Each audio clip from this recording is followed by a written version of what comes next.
Bien, bonsoir à toutes et à tous. Nous allons pouvoir débuter ce conseil municipal et avant de le démarrer, je vous demanderai, en la mémoire de monsieur André Laplace et de madame Patricia Fontaine, décédés entre ces deux conseils municipaux, de nous lever pour faire une minute de silence.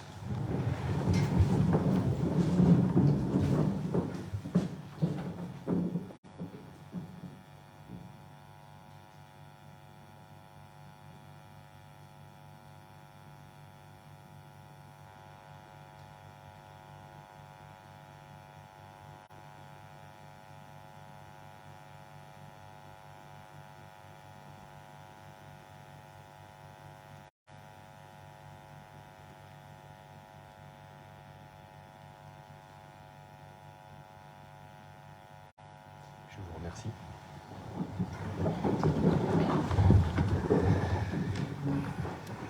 Je cède la parole à monsieur Le Cerf pour l'appel. Monsieur Jules. Présent. Monsieur Pruvot. Présent. Madame Boulogne.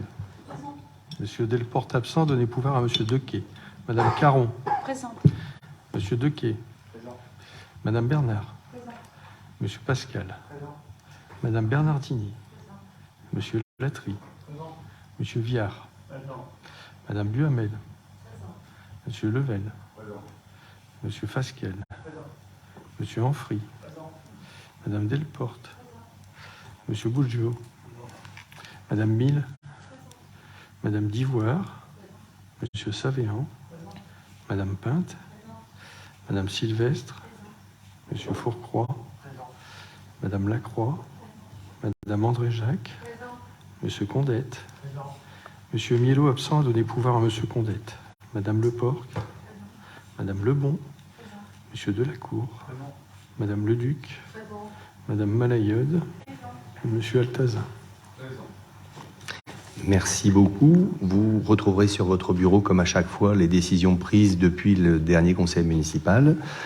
Et nous allons pouvoir d'abord approuver le procès-verbal de la dernière séance du 5 octobre dernier. Y a-t-il des oppositions?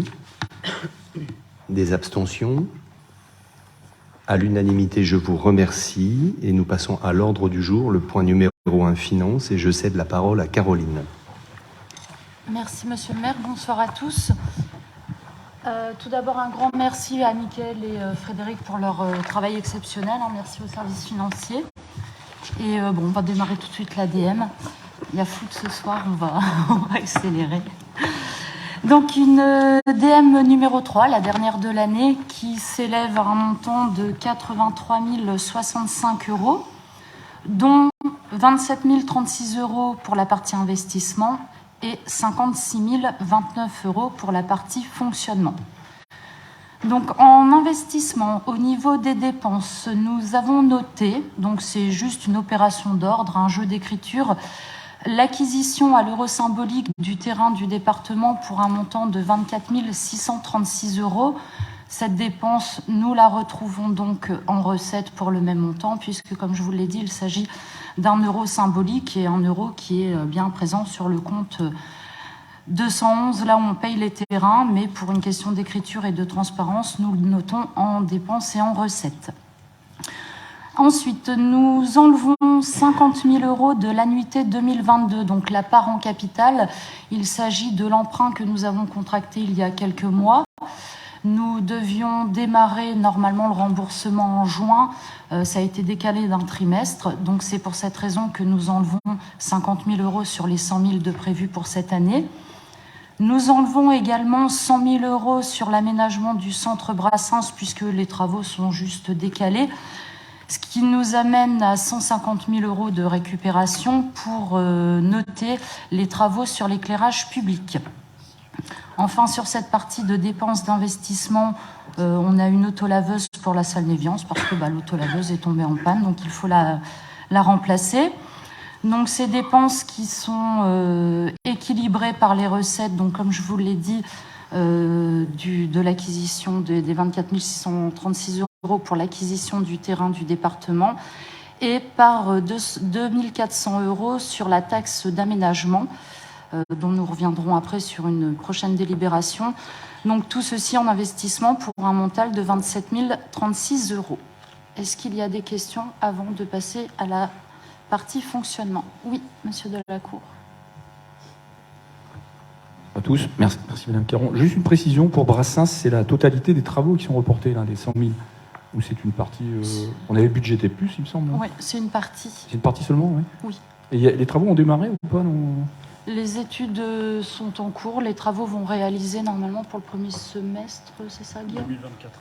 En 2024. En fait, pour des questions d'organisation de la saison culturelle, c'est plus facile pour nous de démarrer les travaux à partir du début d'année 2024 que de fin d'année 2023. C'est plus facile de mobiliser les gens dans la salle de septembre à janvier.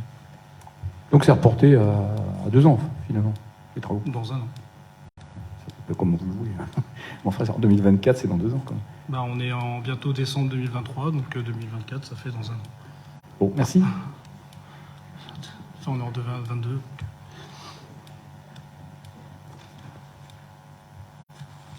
On passe à la partie fonctionnement. Alors en fonctionnement, donc pour les dépenses, nous avons noté 20 000 € de repas de cantine. Donc vous pourrez remarquer que ces 20 000 € de dépenses sont également mis en recettes, puisque les tickets, nous les vendons et nous recevons les 20 000 €. Donc nous les notons également en recettes. Ensuite, 5 000 € de cotisation à l'URSSAF, toujours en dépenses. Un capital d'essai, malheureusement, pour un agent communal. Donc vous pouvez également remarquer que ce capital d'essai est noté en recettes, puisque nous percevons le remboursement par l'assurance. Et enfin, donc, ce qui va faire l'objet de précédentes délibérations, ce sont les provisions pour dépréciation des actifs circulants à hauteur de 1 387,12 € et en recette, la reprise sur dépréciation des actifs circulants à hauteur de 544,88 €. Voilà pour cette DM numéro 3. Merci Caroline. Y a-t-il des questions concernant cette décision modificative? Non? Nous pouvons procéder au vote. Y a-t-il des contre? Des abstentions? D'accord, merci. Donc, DM est adopté. Caroline? Alors, la délibération numéro 2, autorisation de mandater certaines subventions municipales avant l'approbation du budget primitif 2023. Il est proposé ici à l'Assemblée délibérante de permettre le mandatement fractionné de certaines subventions de fonctionnement annuelles importantes avant l'approbation du BP 2023 dans la limite de 4/12 des crédits votés en 2022. Ces versements fractionnés concernent le CCAS pour un montant de 297 666 €, le CSE 262 000 €, l'éveil 2 333 €, l'Olympique Saint-Martinois 14 000 €, l'Amicale laïque d'Ostrov 8 333 €, le Basket Club Saint-Martinois 26 666 €, la Régie autonome Brassens 125 666 € et les 5 coopératives suivantes, donc Brel 146 €, Prévert 236, Anne-Franck 156, Ferrinacri 521 et Rostand 169 €. Je crois que Julietta ne doit pas participer. Julietta ne peut pas participer au vote pour cette délibération. Y a-t-il des questions? Non. Y a-t-il des contre? Des abstentions? À l'unanimité, nous vous remercions. Troisième délibération, donc ce que nous avons vu dans le tableau de l'ADM précédemment, la reprise sur dépréciation des actifs circulants. Donc il s'agit ici de créances que nous avons reçues, alors en totalité ou en partie, pour le remboursement de capture d'animaux et le paiement de la TLPE, repris donc en DM3 pour un montant de 544,88 €. Merci. Je continue. Donc cette fois-ci pour la provision pour dépréciation des... Pardon. On vote les deux en même temps? Une par une. On va voter donc l'une après l'autre. Donc pour cette délibération, y a-t-il des contre? Monsieur Altazin, une question, pardon. Oui, parce qu'effectivement, je pensais qu'on allait voir les deux en même temps, donc j'attendais la réponse à ma question peut-être dans la présentation. Mais on retrouve par exemple sur la première ligne de 2017, la numéro 588, on la retrouve à l'identique dans les provisions. Pourquoi ? Parce que celle-ci n'a pas été honorée en totalité. Ah, parce qu'elle faisait le double, alors. Non. 74. Elle est reprise en provision. Alors, elle est payée. Elle a été payée en totalité. Frédéric, quand même. peut-être Elle a été payée en totalité.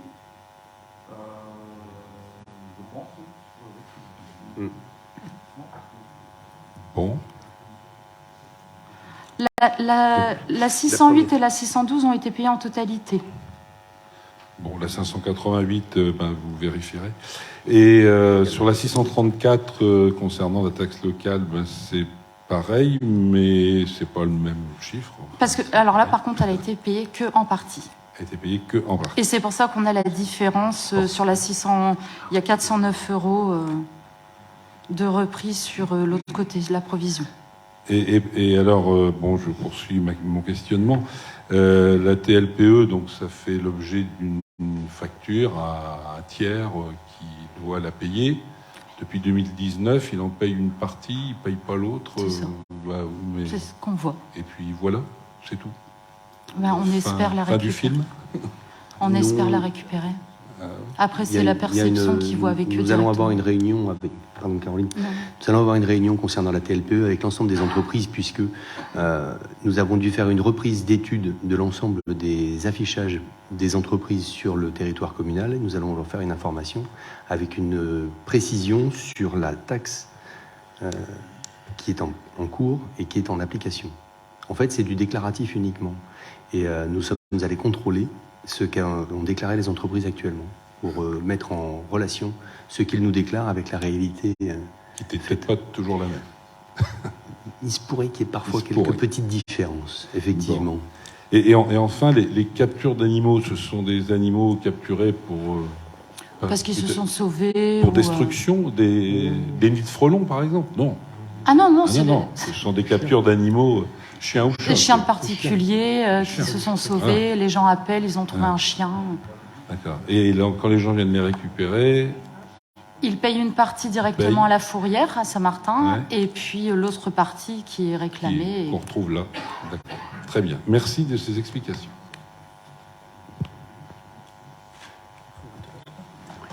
Bien. D'autres questions, Monsieur Delacour ? Rapide, je ne vais pas vous embêter pour des détails comme ça. Mais il n'y a pas une procédure de recouvrement forcé c'est peut-être au-delà d'un certain niveau, non ? Parce que chaque année, on provisionne pour des dépenses qui sont douteuses, donc on aura du mal à recouvrer. Et après, on les passe en pertes et profits carrément, puisqu'on passe en actifs, en dépréciation des actifs circulants. Il n'y a pas une procédure c'est une question que je pose. C'est au niveau de la perception que ça se fait. C'est la perception, ça, Monsieur Delacour. Ouais. Ok, merci. Bien. Autre question ? Bien, y a-t-il des contre ? Des abstentions ? Donc à l'unanimité, je vous remercie, Caro. Donc délibération numéro 4, provision, cette fois-ci pour dépréciation des actifs circulants. Donc là, on risque de ne pas recevoir les montants. Donc ça a été inscrit également dans le tableau de l'ADM pour un montant de 1 387,12 €. Enfin, 1 387,12 €. Oui, très bien. Des questions ? Non ? Bien. Donc y a-t-il des contre ? Des abstentions ? À l'unanimité, je vous remercie. Caroline ?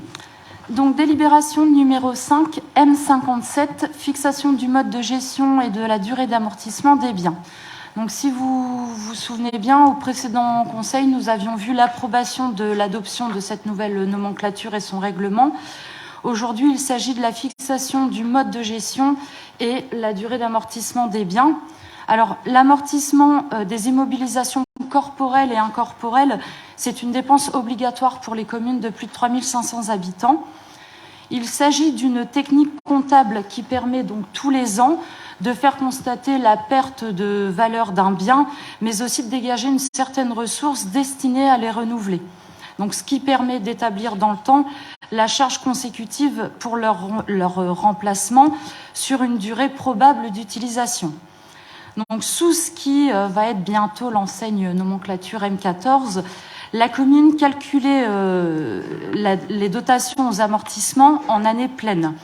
Mais la nouvelle nomenclature M57 pose le principe de l'amortissement au prorata temporis, c'est-à-dire que ça commencera à la date du début de mise en service du bien.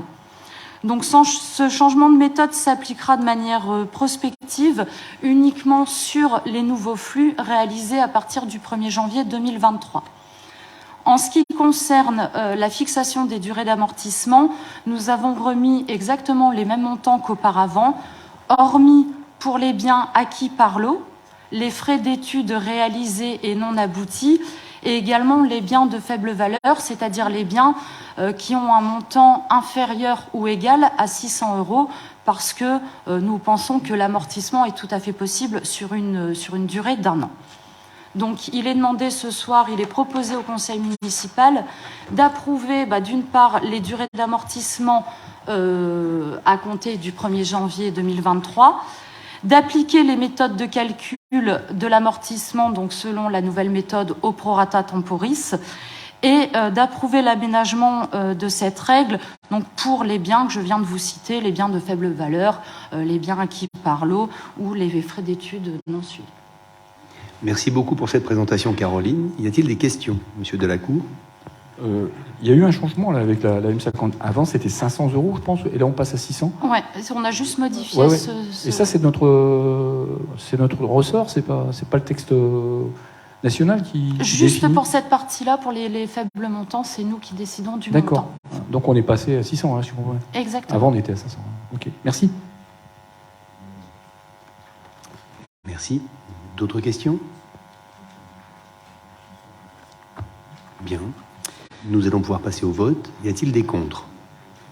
Des abstentions? À l'unanimité, je vous remercie. Caroline? Délibération numéro 6. Alors, la prise en charge des dépenses d'investissement avant le vote du budget primitif. Donc, il s'agit ici d'assurer une continuité de fonctionnement des services entre le 1er janvier 2023 et la date du vote du budget. Il est proposé donc au conseil municipal de bien vouloir autoriser monsieur le maire à engager, liquider et mandater les dépenses d'investissement à hauteur d'un quart des crédits ouverts en 2022.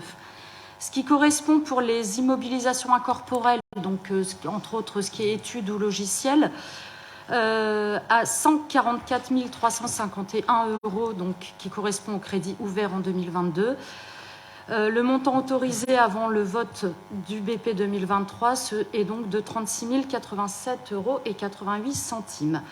Pour les immobilisations corporelles, donc tout ce qui est matériel, le montant autorisé est de 153 373 € pour un montant de crédit ouvert en 2022 de 613 493 €.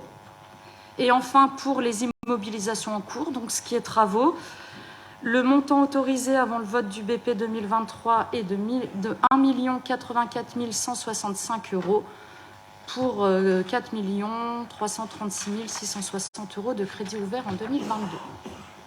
Donc bien un quart de ce que... Une question de monsieur Delacour.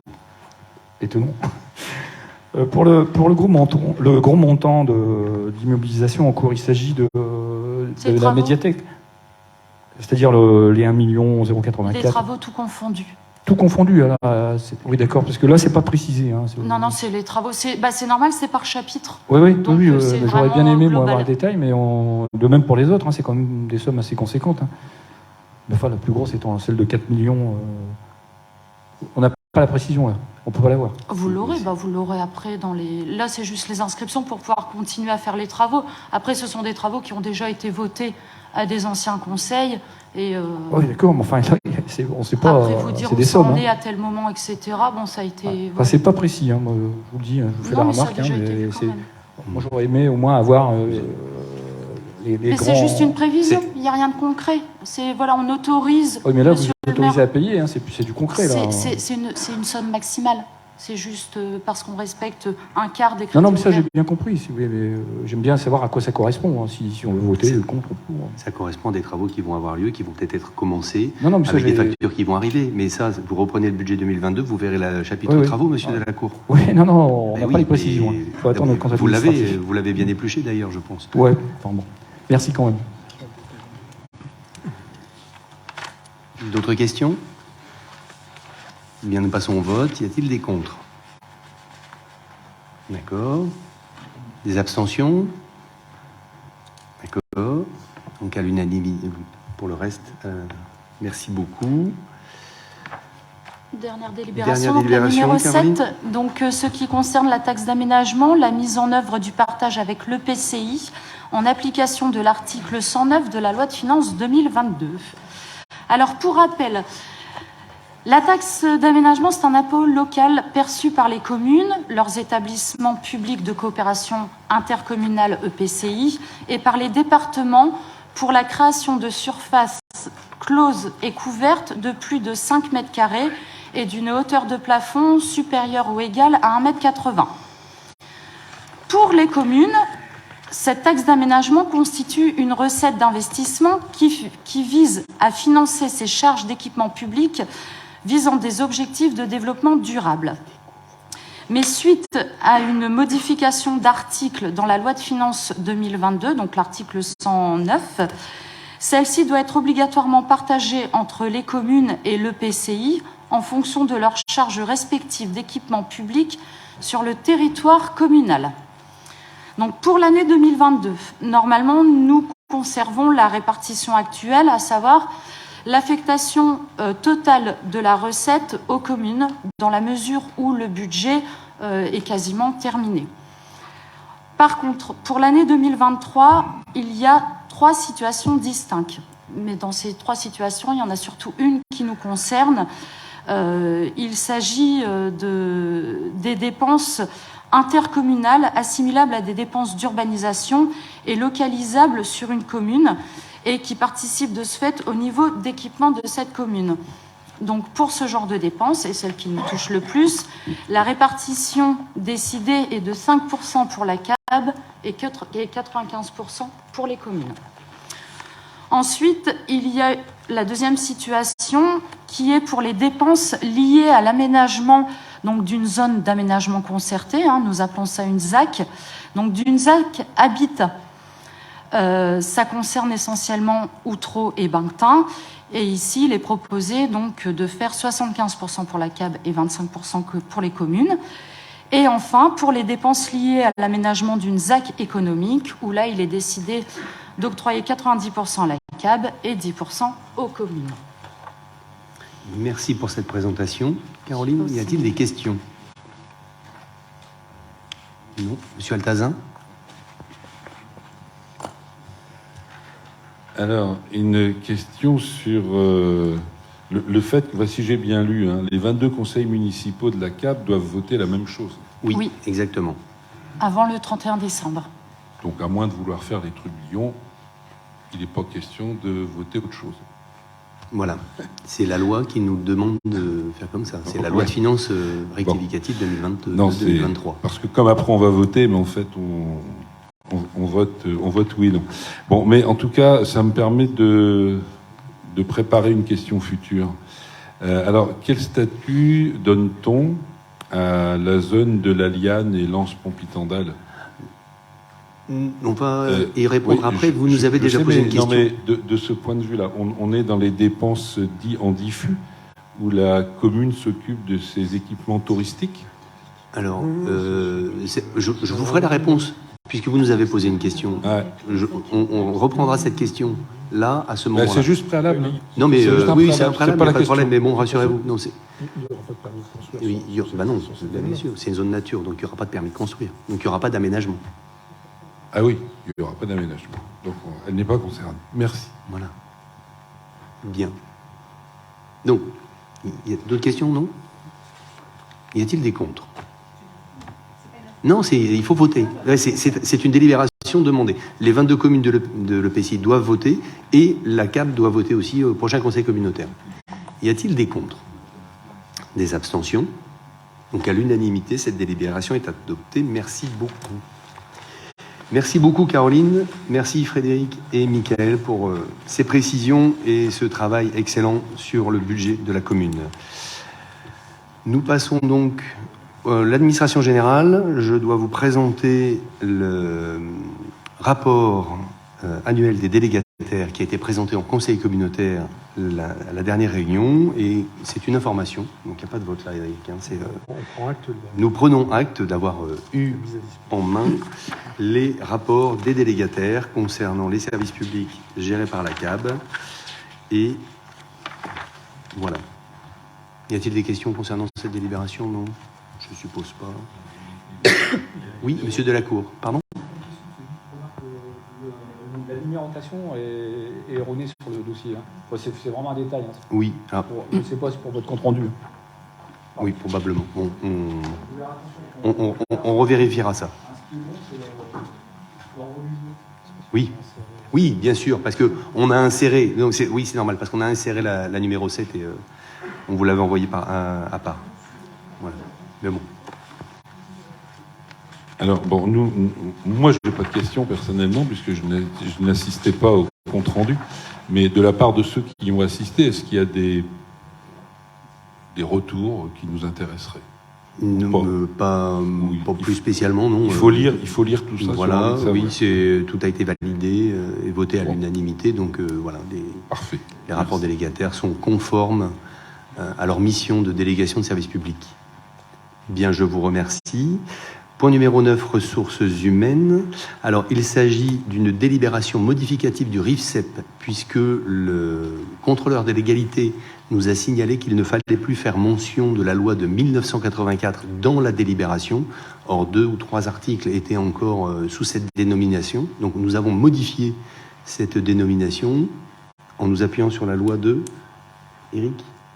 L'ordonnance du 24 novembre 2021. Voilà, l'ordonnance du 24 novembre 2021. Aussi, voilà, ça ne change rien sur le fond et sur les décisions que nous avons prises concernant le RIFSEP pour nos agents. Donc, monsieur Delacour.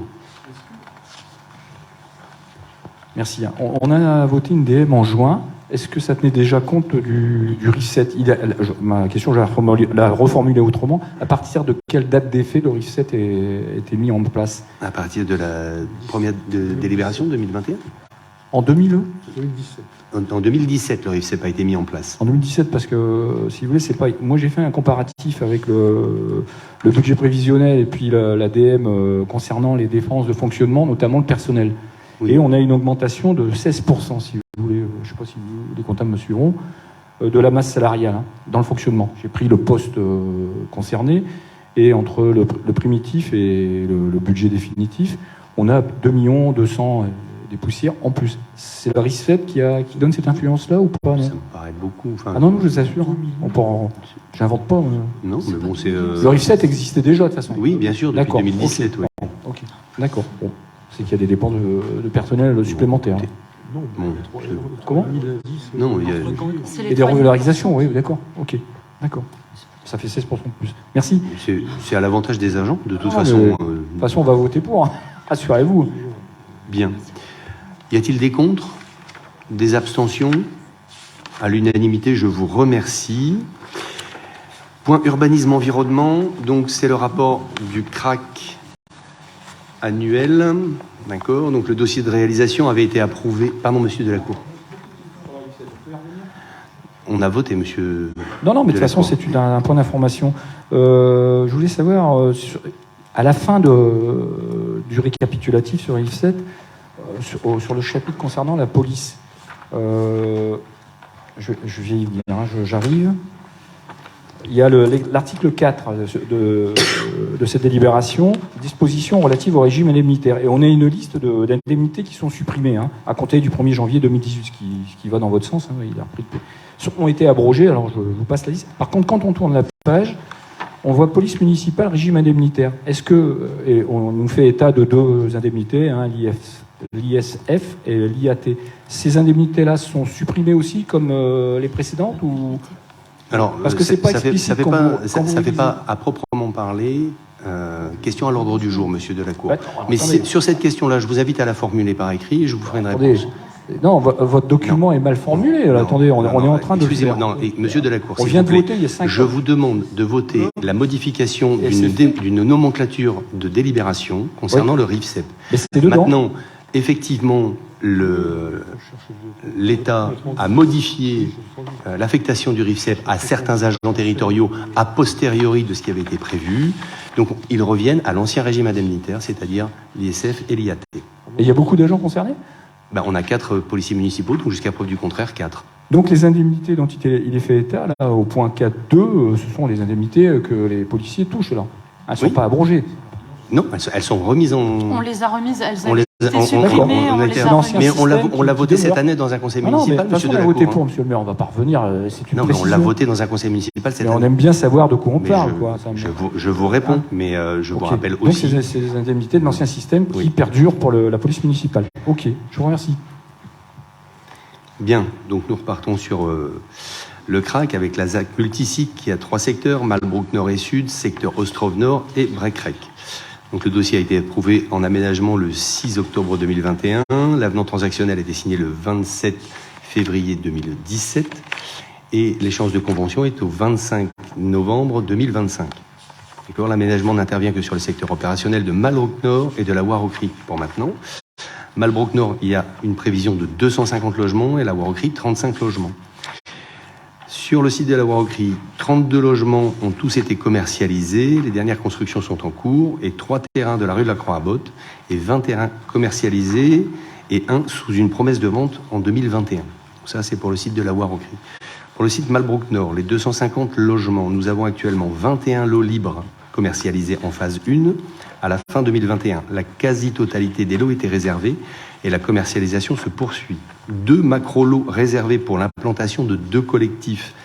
Un collectif de 69 logements sociaux et un collectif de 15 logements en accession.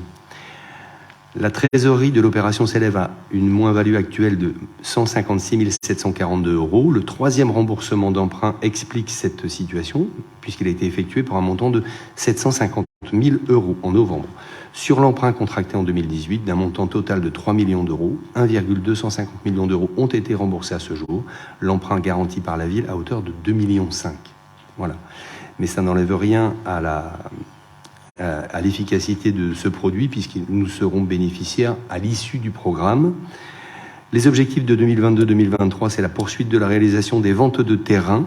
Le bilan annexé fait notamment mention d'importantes recettes liées à la cession des lots libres, et notamment à Malbrook, ce qui va permettre de renflouer la trésorerie. L'acquisition de la propriété de l'État par territoire 62 prévue après la réalisation de l'ensemble des diagnostics en cours. L'acquisition est donc prévue pour 2023. Le lancement de la commercialisation de la phase 2 est prévu aussi en 2023.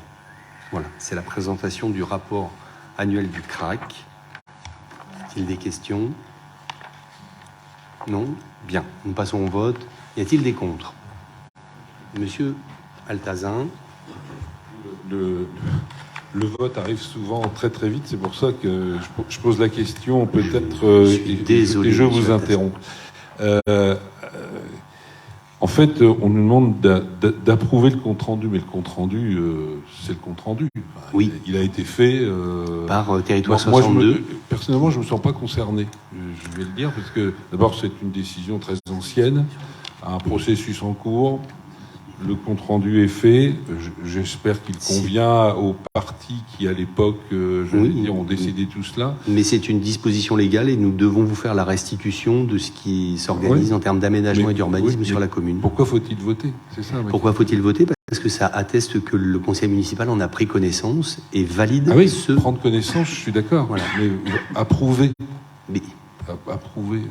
Oui, c'est une décision qui a été prise par le conseil municipal de mettre en place une ZAC multisite et nous devons donc l'approuver. Et nos aînés ont pris des missions d'élus avant, ont pris des décisions que nous devons entériner aussi, même si nous n'avons pas été élus à l'époque. Alors, c'est le principe de la démocratie. Si le mot approbation est conservé, je m'abstiendrai.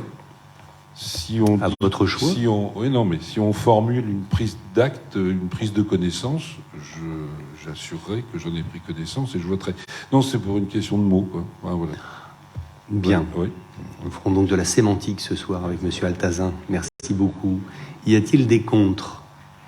Des abstentions ? 2 abstentions, merci. Merci beaucoup pour ce vote.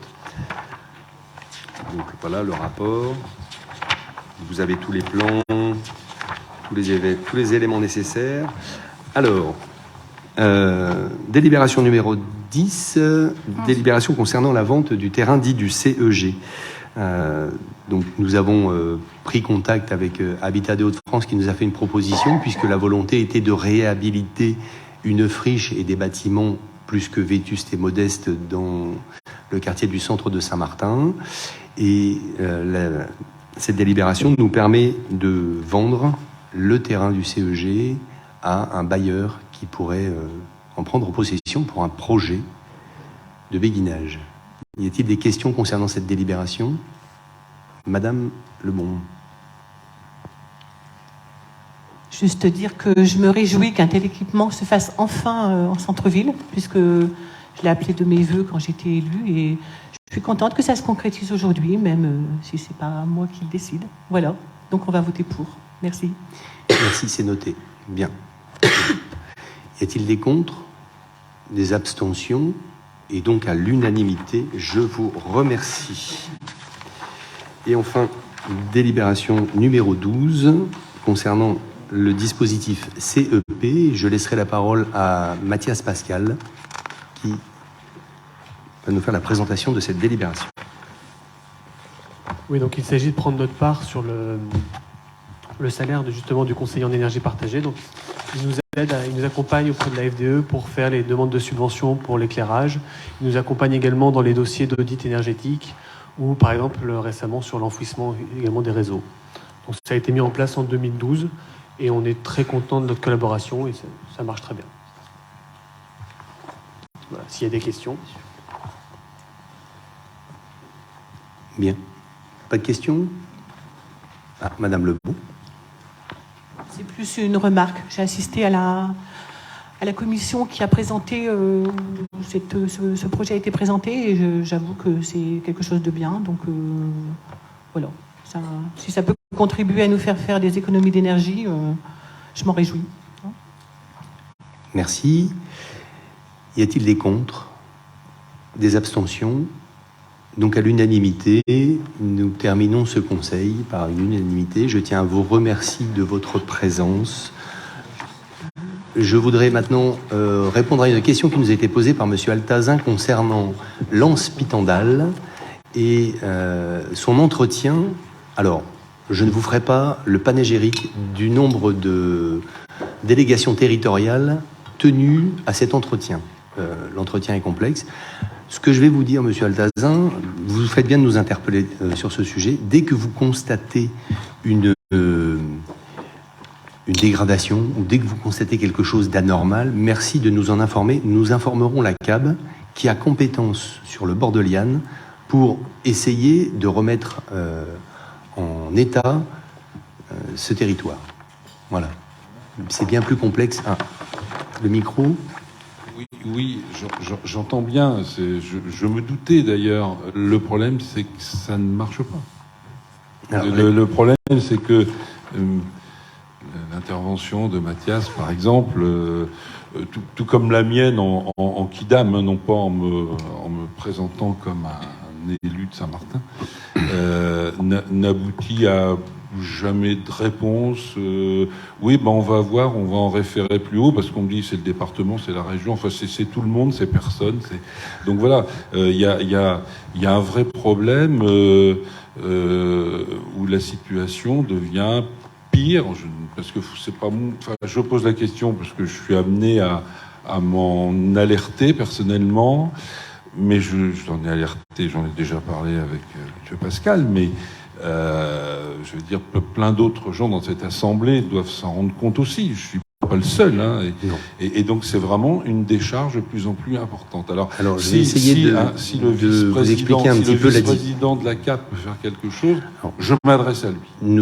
Voilà, merci. Je vais vous dire, je suis déjà intervenu auprès de notre président concernant la problématique de la Liane, parce que la problématique de la Liane, c'est un bassin versant qui, actuellement, dans son état, inonde les communes de Saint-Léonard, Isques, Pont-de-Brique, et en remontant, oui, parce que l'envasement du bassin bas de la Liane devient extrêmement problématique. Les solutions existent, elles sont malheureusement extrêmement onéreuses, donc elles impactent un budget plus que conséquent, avec des déchets dont on ne sait malheureusement pour l'instant pas quoi faire. De plus, puisque le mascaret naturel de la mer peut remonter jusqu'aux alentours de ce qu'on appelle, les sportifs qui ont pratiqué sur la Liane, le 1500, c'est-à-dire au niveau du Woxen à peu près, si vous voyez, si vous situez. Donc, les affaires maritimes sont concernées, donc la région est concernée par la gestion des eaux et des fonds d'eau de la Liane jusqu'à cet endroit-là. À cette frontière-là, ce sont les voies navigables françaises, avec la communauté d'agglomération qui sont responsables. Ça complexifie beaucoup les choses. La zone des roseaux, qui est située le long du McDo jusqu'au pont des Nouvelles Galeries, puisqu'avant ça s'appelait le pont des Nouvelles Galeries, est suivie par une association de défense de l'environnement très efficace et très bien implantée et qui enquiquine beaucoup le monde, parce qu'elle empêche les forces publiques de pouvoir réaliser des travaux sous couvert de défense d'un espace naturel remarquable, ce qui peut s'entendre.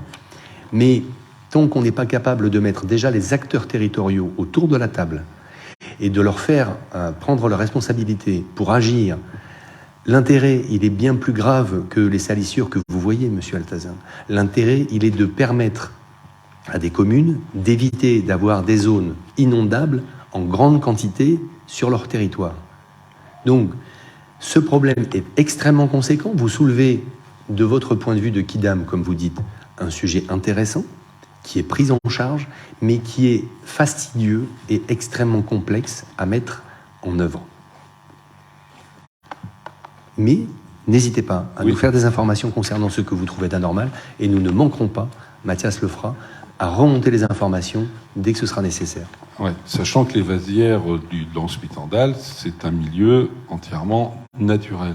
Oui. Il n'y a pas de problème d'envasement à cet endroit-là. La vase est naturelle et elle y attire d'ailleurs beaucoup de petits animaux en tout genre, et la roselière, entre autres. Non, ce qui me gêne, là, c'est le non-entretien courant. C'est-à-dire, dans un premier temps, c'est ça. Je ne parle pas des problèmes de la Liane en elle-même et du syndicat qui gère les eaux de la Liane. Nous ferons remonter à l'agglo. Mais je parle des pneus, des seaux, des caddies, des carcasses de voitures, des canapés, des scooters brûlés qui est là depuis 15 jours. Il y a un autre problème, monsieur etc. Altazin, et je pense que vous êtes un peu plus concerné, c'est un problème qu'on peut appeler d'éducation. Oui, mais c'est pas moi qui les ai mis. Hein. Ah non, j'ai pas dit ça, voilà. Mais je parle d'un problème d'éducation et de prise de conscience de la part des personnes de l'état de la Liane. Voilà. Mais bon, c'est un vaste débat. Oui, on pourrait y passer plusieurs heures sans forcément trouver non plus de solution. Donc, les nous avons pris acte. Les collectivités publiques se doivent de nettoyer. Je sais bien que c'est pas de la faute de ceux qui vont nettoyer, comme toujours. Monsieur Altazin. Mais que faire ? Nous ferons à nouveau remonter cette information auprès des autorités concernées. Et sachez que je ne manquerai pas de défendre ce sujet. Bon, voilà. Merci pour les hérons et les aigrettes. Merci beaucoup. Nous avons donc terminé ce conseil municipal, le dernier de l'année 2022. Je vous remercie de votre participation. Je tiens particulièrement à remercier tous les agents municipaux pour la confection de ce conseil municipal, tant dans l'organisation spatiale et physique que les documents réalisés. Je tiens aussi à remercier la com, qui est toujours présente et qui assure un suivi pour les réseaux sociaux de l'ensemble de la population. Comme c'est le dernier conseil municipal de l'année, un pot de convivialité vous est proposé juste à l'issue de ce conseil. Je vous remercie, je vous souhaite une excellente soirée et je vous souhaite de bonnes fêtes de fin d'année